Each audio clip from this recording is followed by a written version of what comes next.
आपने कभी ना कभी तो लोगों से ये कहते हुए जरूर सुना होगा कि यार पैसा कमाना बहुत मुश्किल है, ऐसे ही अमीर नहीं बना जाता। बहुत ही कम लोग होते हैं जो सच में अमीर बन पाते हैं। अमीर और ज्यादा अमीर और गरीब और ज्यादा गरीब होते जा रहे हैं। लोगों का ये मानना बिल्कुल सही है, क्योंकि अमीर लोग ये जानते हैं कि पैसा काम कैसे करता है और उसे मैनेज कैसे किया जाता है, जबकि गरीब लोग सिर्फ यही सीखते हैं कि पैसा कमाया कैसे जाता है। अमीर लोगों के पास फाइनेंशियल नॉलेज होती है क्योंकि वो फाइनेंशियली लिटरेट होते हैं, और ऐसा इसलिए होता है क्योंकि वो खुद को फाइनेंशियली लिटरेट करने के लिए फाइनेंशियल बुक्स पढ़ते हैं। अब आप जानते ही हैं कि फाइनेंशियल एजुकेशन के लिए जो बुक सबसे ज्यादा लोगों को रिकमेंड की जाती है वो है rich dad poor dad by Robert Kiyosaki.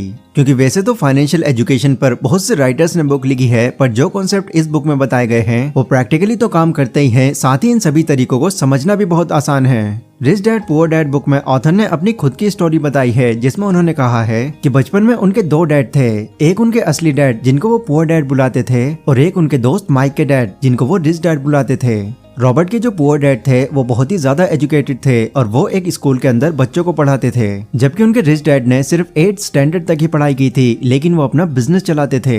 अब एक तरफ रॉबर्ट के डैड जो इतने एजुकेटेड होने के बाद भी फाइनेंशियली स्ट्रगल कर रहे थे, वहीं दूसरी तरफ रॉबर्ट के रिच डैड इतने कम पढ़े लिखे होने के बाद भी उनसे कहीं ज्यादा अमीर थे। ऐसा इसलिए था क्योंकि रॉबर्ट के रिच डैड ने मनी को समझा, वो जान चुके थे कि पैसा किस तरह से काम करता है। फिर इसके बाद उन्होंने अपनी लाइफ में जो भी चीजें सीखी उसे उन्होंने पूरे 20 सालों तक रॉबर्ट को सिखाया। आप ये समझ सकते हैं कि इस बुक के अंदर रॉबर्ट ने अपनी फाइनेंशियल लर्निंग की पूरी जर्नी शेयर की है, और जो भी बातें उन्होंने अपने रिच डैड के पैसों के रिगार्डिंग सीखी हैं, उन सभी बातों को इस बुक के रेफरेंस से मैं बहुत ही आसान तरीके से बताने वाला हूँ। तो गाइस, आज की ये वीडियो आपके लिए बहुत स्पेशल होने वाली है, इसलिए इस वीडियो को बहुत ध्यान से समझना। So let's begin. Number 1, rich don't work for money, money work for them. Author बताते हैं कि आजकल लोग एक तरह के ट्रैप में फंसे हुए हैं। वो स्कूल जाते हैं, अपनी स्टडी परस्यू करते हैं, और जब उनकी सारी पढ़ाई पूरी हो जाती है तो वो 9 to 5 की जॉब ढूंढने लगते हैं जो उन्हें अच्छी सैलरी दे, और फिर जॉब मिल जाने पर वो शादी कर लेते हैं और फिर अपनी पूरी जिंदगी सिर्फ कमाते रहने में गुजार देते हैं। इस ट्रैप को ऑथर रेट रेस कहते हैं, और शॉकिंग बात तो ये है कि करीब 80% लोग इसी ट्रैप में फंसे हुए हैं। ऑथर के रिच डैड बताते हैं कि इतने सारे लोग इस रेड रेस में इसलिए फंसे हुए हैं क्योंकि वो अपने अंदर के लालच और डर को कभी समझ ही नहीं पाते।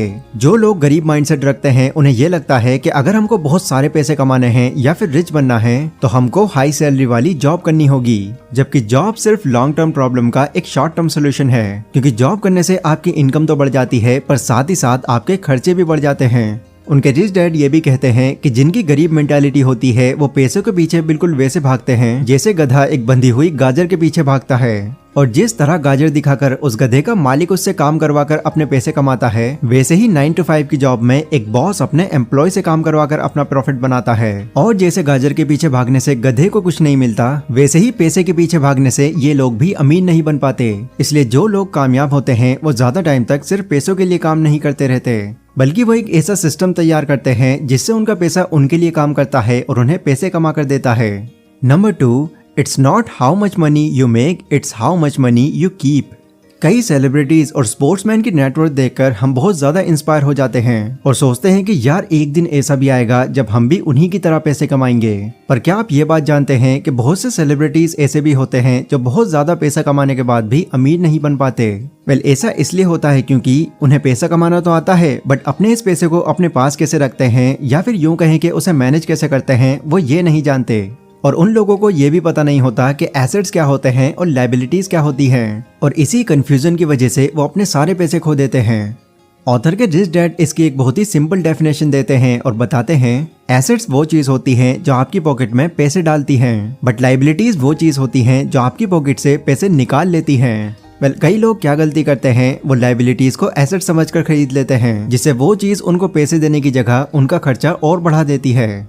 एग्जाम्पल, ऑथर कहते हैं कि कई लोग एक घर को अपना एसेट समझते हैं, जबकि असल में वो एक लायबिलिटी होती है, क्योंकि वो अपने घर में खुद रहते हैं जिससे उनकी कोई कमाई नहीं होती। साथ ही एक घर बनाने के लिए जो लोन वो लेते हैं उन्हें उनकी EMIs लगभग लाइफ टाइम तक भरनी पड़ती है। नाउ इस तरह की कंडीशंस में आकर आप जो भी पैसे कमाते हैं फिर आपके पास वो पैसे बचते ही नहीं। इसलिए अमीर बनने के लिए जो सबसे जरूरी चीज ऑथर बताते हैं वो है एसेट्स और लायबिलिटीज के डिफरेंस को डीपली समझना और जितने हो सके एसेट्स क्रिएट करना। गाइस, थर्ड पॉइंट पर जाने से पहले मैं आपको बताना चाहूंगा कि इस बुक को और आसान तरीके से समराइज कर पाने में मुझे हेल्प मिली है कोको एफएम एप्लीकेशन से।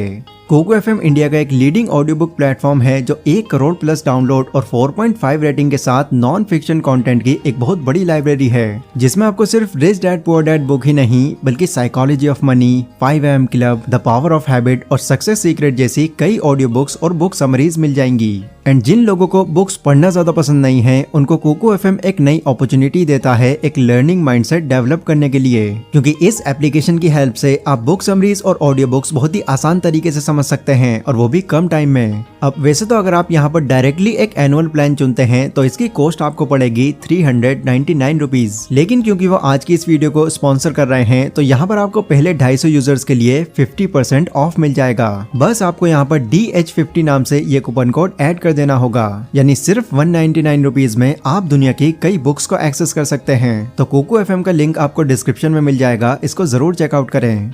Number 3, get in your business along with your job. अब कई लोग क्या करते हैं, वो अपने अंदर अच्छी स्किल्स होने के बाद भी खुद को सिर्फ एक जॉब में फंसा कर रखते हैं। इसके अलावा वो कुछ और करने की सोचते भी नहीं, और अगर कभी वो अपना बिजनेस करने की सोचते भी हैं तो सबसे पहले वो अपनी करंट जॉब को क्विट कर देते हैं। ऑथर कहते हैं कि देखो, ये बात तो सच है कि सिर्फ जॉब करते रहने से आप ज्यादा अमीर नहीं बन सकते, लेकिन इसके लिए ये बिल्कुल जरूरी नहीं है कि अगर आप एक बिजनेस की शुरुआत कर रहे हैं तो आप उसके लिए अपनी करंट जॉब को ही छोड़ दें। स्टार्टिंग में आप अपनी जॉब के साथ भी अपने इस बिजनेस को चला सकते हैं। फिर जब आपको ये लगने लगे कि यस, मेरा अब ये बिजनेस मेरी जॉब से ज्यादा इनकम दे रहा है और अब मुझे इस पर ज्यादा टाइम देना चाहिए, तो तब आप अपनी इस जॉब को क्विट कर सकते हैं। रॉबर्ट के रिच डैड उनको बताते हैं कि देखो, जो लोग अमीर होते हैं वो अपना फोकस सिर्फ एक काम पर ही नहीं रखते, बल्कि वो अपने इनकम सोर्स को मल्टीप्लाई करते रहते हैं। एक बार मैकडॉनल्ड के ऑनर रे क्रूक ने यूनिवर्सिटी ऑफ टेक्सास में कुछ स्टूडेंट से पूछा कि बच्चों बताओ, मैं कौन सा बिजनेस करता हूँ। तो सभी स्टूडेंट्स ने हंसकर जवाब दिया, अरे सर, ये कैसा सवाल हुआ, ऑब्वियसली आप बर्गर का बिजनेस करते हैं। स्टूडेंट्स का जवाब सुनकर रे बोले, गलत, मेरा असली बिजनेस बर्गर नहीं बल्कि रियल एस्टेट है, क्योंकि मैंने मैकडॉनल्ड की फ्रेंचाइजी को पूरी दुनिया में फैलाया हुआ है, और जो लोग मेरी फ्रेंचाइजी खरीदते हैं उन्हें जमीन भी खरीदनी पड़ती है, और फिर इसी तरह मुझे बर्गर बिजनेस से तो पैसा मिलता ही है, लेकिन उससे ज्यादा कमाई मैं अपने रियल एस्टेट बिजनेस से करता हूँ। रॉबर्ट कहते हैं कि स्टॉक, बॉन्ड्स, इंटेलेक्चुअल प्रॉपर्टी पैसे कमाने के लिए एक बहुत ही अच्छा बिजनेस साबित हो सकता है, क्योंकि एक तो यहाँ से पैसे अच्छे मिलते हैं और साथ ही यहाँ पर आपकी इन्वॉल्वमेंट की ज्यादा जरूरत नहीं होती। पर एक बात जो आपको हमेशा याद रखनी है वो है, आपको वो बिजनेस करना चाहिए जो आपकी पसंद का हो, क्योंकि अगर आपका एसेट या फिर आपका बिजनेस आपकी पसंद का नहीं होगा तो आप उसका ख्याल भी नहीं रखेंगे। Number 4, taxes are for poor and middle class people. हम सभी लोग ये अच्छी तरह से जानते हैं कि टैक्स देना किसी को पसंद नहीं, बट गवर्नमेंट के रूल्स की वजह से हर कोई टैक्स देता है। वैसे मैं आपको बता दूं कि टैक्स की हिस्ट्री बहुत पुरानी है। टैक्स का कॉन्सेप्ट इसलिए लाया गया था ताकि लोगों के बीच में अमीरी और गरीबी का फर्क मिटाया जा सके। पहले के टाइम में गवर्नमेंट सिर्फ अमीर लोगों से टैक्स लेती थी, और उस टैक्स का इस्तेमाल वो गरीबों की हेल्थ और मेडिकल केयर में करते थे ताकि इकोनॉमी के अंदर इक्वलिटी बनी रहे। लेकिन जैसे जैसे वक्त बीतता गया, टैक्स का कॉन्सेप्ट भी बदलता गया, और फिर आगे चलकर अमीर लोगों की तरह ही पुअर और गरीब लोगों पर भी टैक्स लगाया जाने लगा। और अब हालात ऐसे हो चुके हैं कि गवर्नमेंट को पूरा टैक्स सिर्फ मिडिल और गरीब लोग ही देते हैं, क्योंकि अपनी फाइनेंशियल नॉलेज की वजह से अमीर लोग टैक्स देने से अपने आप को बचा लेते हैं। Number 5, rich invent money. Robert के रिच डैड कहते हैं कि जो लोग बाकी लोगों से अलग होते हैं वो अपनी जरूरत पूरी करने के लिए नहीं बल्कि लोगों की जरूरत पूरी करने के लिए काम करते हैं। जैसे Jeff Bezos, mark Zuckerberg, Elon Musk ऐसे इंसान हैं जिन्होंने लोगों की जरूरतों को बहुत अच्छे से समझा और फिर लोगों को वो चीज दी जो उनको चाहिए थी, जिसके बाद उनका आइडिया बिकता चला गया और वो अमीर होते गए। देखो, आइडियाज सभी के माइंड में होते हैं, और कई बार तो ऐसे आइडियाज भी होते हैं जो अब तक इन्वेंट भी नहीं हुए होते, पर लैक ऑफ करेज और सेल्फ डाउट की वजह से लोग कभी भी अपने उस आइडिया को दूसरों के सामने पेश नहीं कर पाते। इसलिए सबसे जरूरी बात जो ऑथर कहते हैं कि अमीर बनने के लिए आपको जो चीज अपने अंदर लानी ही है वो है करेज, क्योंकि यही आपको बोल्ड और रिस्की स्टेप्स लेने में आपकी पूरी हेल्प करेगा। Number 6, rich learns all the time and know how to sell their ideas. Robert ने जब अपनी पहली book if you want to be rich and happy don't go to school publish करवाने के लिए दी, तब पब्लिशर ने उनसे कहा कि आपको अपनी इस बुक का टाइटल बदलकर द इकोनॉमिक्स ऑफ एजुकेशन रखना चाहिए। पर उनके सजेशन पर उन्होंने अपना टाइटल चेंज नहीं किया, क्योंकि उनको ये बात पता थी कि ये जो टाइटल है ये कंट्रोवर्शियल है और यही मुझे टीवी और रेडियो पर पॉपुलैरिटी दिलाएगा। और गाइस बाद में ऐसा हुआ भी। रॉबर्ट की वो बुक बहुत सेल हुई और उन्होंने भी बहुत पैसे कमाए।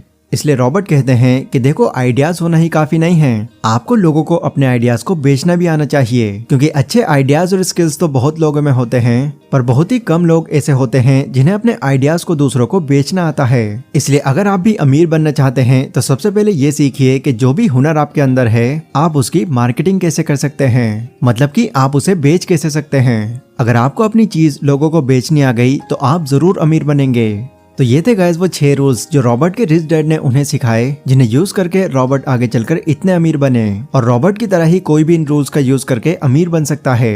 ये वीडियो गाइस अगर आपको पसंद आई हो तो इसको लाइक और शेयर जरूर करें। और नीचे डिस्क्रिप्शन में कोको एफएम का लिंक है। अपनी नॉलेज को एक नेक्स्ट लेवल पर ले जाने के लिए इस एप्लीकेशन को भी जरूर चेकआउट करें। तो आज की इस वीडियो में बस इतना ही। मिलता हूँ अपनी अगली वीडियो में, तब तक के लिए stay safe, stay healthy, take care.